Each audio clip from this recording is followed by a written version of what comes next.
Assalamu alaikum wa rahmatullahi wa barakatuh.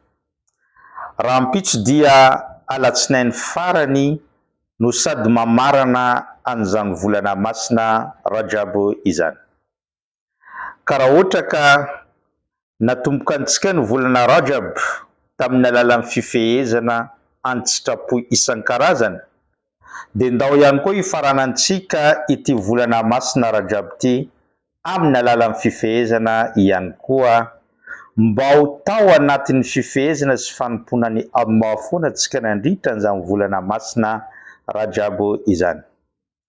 Ary ny aratsinainy rahateo dia anisany nahazatra ny mpaminany sallallahu alaihi wasallama ny mifehy mandritra an'izany no sady nanentanany an'ireo mpanaradia azy.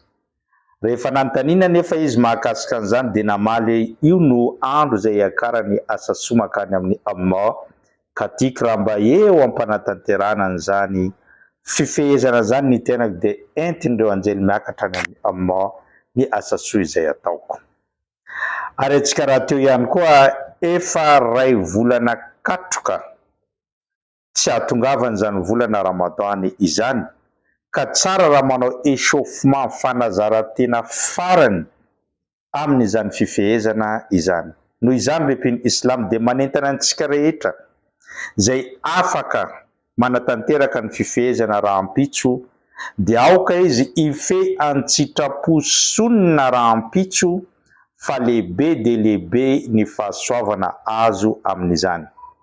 Miteny ihany koa mpaminany sallallahu alaihi wasallama amin'ny hadisy fa nizaniza ny olona anankiray mifehy indray andro fotsiny an-tsitrapo noho ny Allah subhanahu wa ta'ala dia ahazo valisoa fanalavirany Allah azy amin'ny afobe mandritry ny 70 taona.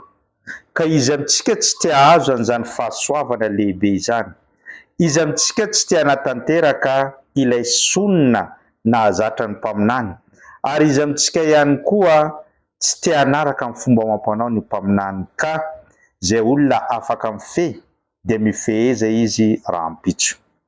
Raha manana tambana kosa ianao amin'izany fifehezana izany dia mba miangavy ianao aparitao betsaka any amin'ny hafa ity video ity, satria raha misy olona nahita an'ity ka nifehy na ihany koa ny tokantrano anankiray mifehy dia tamin'ny alalan'ny partagenao dia azahoanao valisoa ny fifehezana izany eo anatrehan'ny Allah subhanahu wa ta'ala. Farany mifarana raha ampitso tentsika ny volana Rajab, ka farana amin'ny fifehezana sy fanaovana asa soa indrindra indrindra ny swadaka, satria hijoro vavolombelona ho anao izany swadaka izany amin'ny andro farany.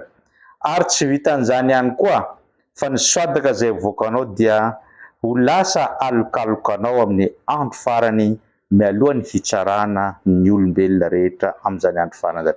Aparitao betsaka ity video ity any amin'ny hafa mba ahazoan'izy ireo tombony. Wassalamu alaikum wa rahmatullahi wa barakatuh.